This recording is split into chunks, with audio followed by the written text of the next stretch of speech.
Hello, ako po si Madam Pia. Ito yung reading natin for Libra, summarizing Venus, Jupiter, Libra. Take only what resonates. Be sure na uh, subscribe ka no, kung hindi ka pa nakasubscribe. And hit the notification bell. Ma-appreciate ko lahat ng likes, comments, and shares. Okay, so let's start. What do we have here for the sign of Libra? Follow nyo ako sa Facebook, guys. Madam Space P.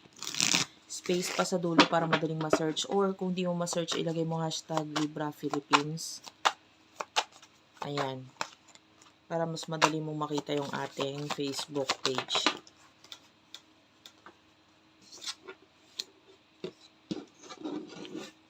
Death and Rebirth, Eight of Cups, and the Ace of Swords. Love reading to, guys, ha. Okay, you do have your death and rebirth. So, nakikita natin, may mga bagay na nag-end, o yung iba pa end pa lang sa buhay mo.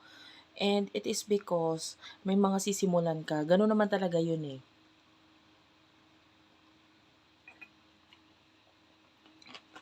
Okay. By the way, from time to time, iinom ako, ha. So, Two of Swords is at the bottom of the deck. Yung iba sa inyo, alam mo, ganyan talaga Yung mga Libra, they are the zodiac sign na parang hirap na hirap magdesisyon. Laging, kumbaga, yun yung nakakapagpatagal sa inyo actually. Yung pagdidesisyon kasi ninyo, dahil hindi kayo makapagdesisyon, hihintayin nyo pa kung ano yung opinion, kung ano yung sasabihin ng iba, kung ano yung tingin ng iba. So, kaya nagiging matagal yung proseso kasi sa halip na nagawa nyo na yung isang bagay or ano na nabuo na hindi siya mabuo kasi iniisip ninyo yung mga bagay na mas makakabuti para sa lahat, kumbaga. And yun nga, yung iba sa inyo, naghihintay ka pa sa kung ano sasabihin or opinion ng iba. Well, dapat talaga mas iniisip mo na kung ano yung gusto mo talaga or ano yung tingin mo, parang ganun. And hindi ka dapat nagre-rely sa kung ano yung gusto, pananaw, or whatever, no, ng ibang tao. And yun. And I can see new beginning pagdating sa'yo. Hindi ba pwedeng maybe pagdidesisyon or pag-iisip ito na pwedeng may kinalaman sa iyong career.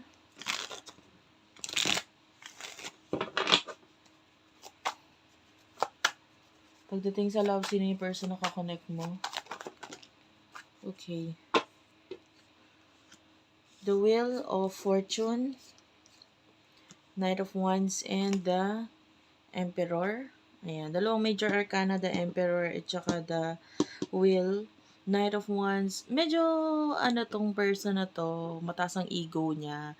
Tapos, with the Wheel, maraming pagbabago nangyayari ngayon sa buhay niya. With the Knight of Wands, parang may gusto siyang baguhin. Gusto niya mag-travel actually. Pero pwedeng financially kasi marami siyang problema ngayon. At saka pwedeng may nag-handle sa kanya or may nagmamanipulate sa kanya or may nasusunod sa kanya kung bakit hindi niya magawa itong mga actions na to. And I feel like may mga bagay na nag end sa kanya ngayon with the Ten of Swords at Ten of Cups, no? Tapos sinabayan pa ng The Tower. Ayan, may mga bagay na nag end sa kanya ngayon. Ito yung mga ending na to, yung parang magiging dahilan para mas lalo pang magbago yung buhay nitong taong ito. Pro ending yung nakukuha natin pati sa side mo, pero mas nakikita natin yung sa part mo, sa side mo, medyo at peace yung ending na nangyayari sa'yo dito. Parang kalmado lang at saka parang ready ka regarding dito sa ending na to, etc. Wait lang, guys. Okay. Medyo inayos ko lang yung ilaw ko. Ano yung emotion ninyo sa isa't isa na tong person na to? Five of Pentacles, the Ten of Swords, Page of Cups, and the Strength card. Clarify natin yung Five of Pentacles and the Ten of Swords. King of Pentacles. Clarify the Strength card and the Page of Cups. Knight of Swords and the Four of Cups. Bottom of the deck is the Four of Pentacles. Okay. So, sa nakikita natin dito with the Five of Pentacles, Ten of Swords, pwedeng nalulungkot ka dito sa inyo ng person na to, and with the Ten of Swords, pwedeng sa ending na nangyari sa inyo. So, pwedeng this could be a person in the past, wherein with the King of Pentacles energy, nandyan naman yung loyalty or yung pag-iisip mo dito sa person na to. Lagi ka nandyan para sa kanya. So, parang, o yung iba, this could be a cross-watcher reading, ha.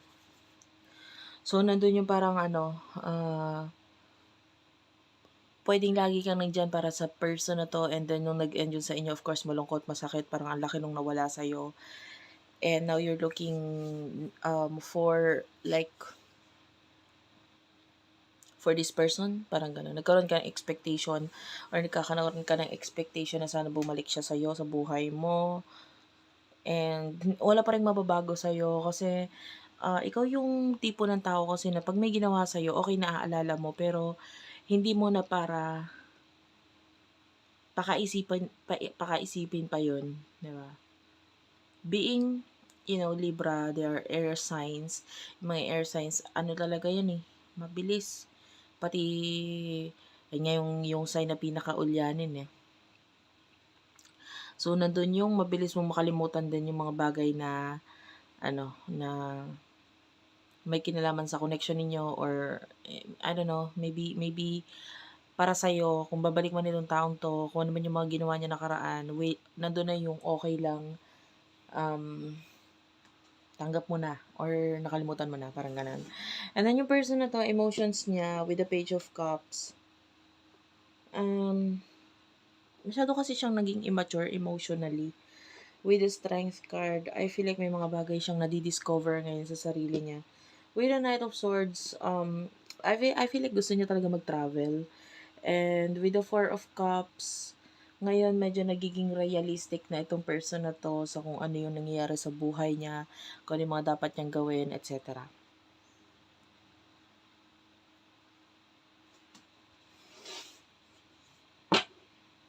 So, what will happen in the near future for you?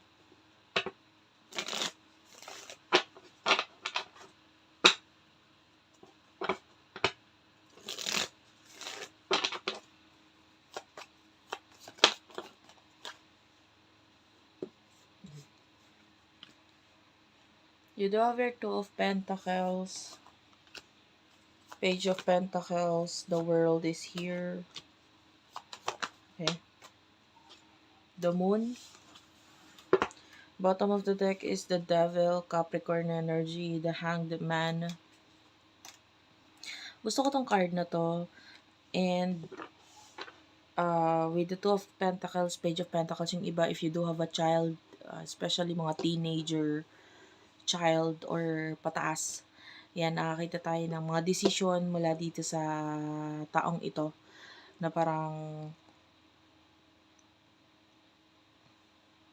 kailangan nilang kaharapin in the near future. Yeah, for example, yung iba naman sa inyo,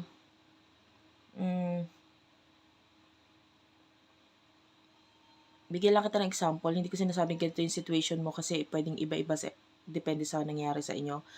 For example, you're dealing with a child na parang gagraduate na kasi siya, kailangan niya ngayong mag-isip kung ano yung career, or yung iba naman yung iba, ano yung course na papasukan niya pagdating niya ng college. So, may mga pagdadalawang isip regarding a child in the near future.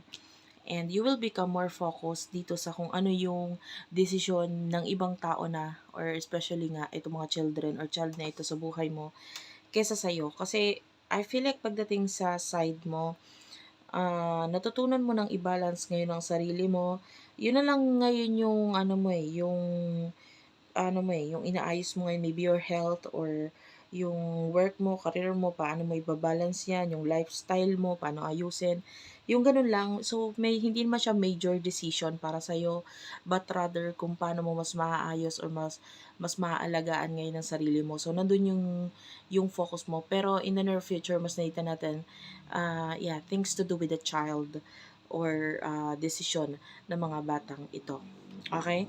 Pagdating sa person na nakakonect mo, you do over the World and the Moon,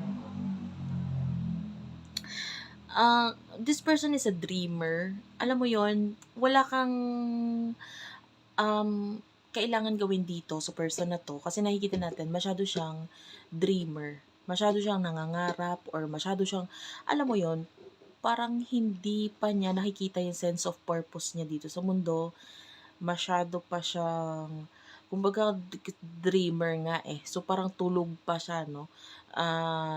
May mga bagay pa siyang gustong maabot. Hayaan mo lang, well, I don't see any connection sa inyo in the future, in the near future, kasi may mga gusto siyang hinahanap pa siya na wala sa kanya, na feeling niya makukuha niya 'yun, but hindi niya alam kung paano niya makukuha yung mga bagay na yun. Masyado siyang magulo, honestly. Ang energy niya, eh, para pa nga siyang natutulog, alam mo yun? Natutulog, nasa kawalan pa siya, hindi niya pa alam kung anong gustong mangyari sa buhay niya, gusto niya maging alam mo yun, yung parang nangangarap siya maging successful, nangangarap siya na maging ganito buhay niya, pero hindi niya alam kung paano a-achievein yung mga bagay na yun, paano maa-achieve yun. Of course, hindi naman yun basta-basta babagsak sa'yo, 'di ba? Kailangan mong trabahuhin yung mga bagay para makuha mo yung mga bagay na yun. And nandun siya sa process na nangangarap siya, feeling niya makukuha niya yun, pero hindi niya alam kung paano niya makukuha yung mga bagay na yun. Kaya magulo pa siya, okay? And, yun, I don't feel like yun rin naman ang focus mo in the future. Mas nakikita natin ang focus mo is, yun nga, things to do with the child and yourself, your health, etc. So that's it for now. Thank you for watching. I love you all and bye-bye.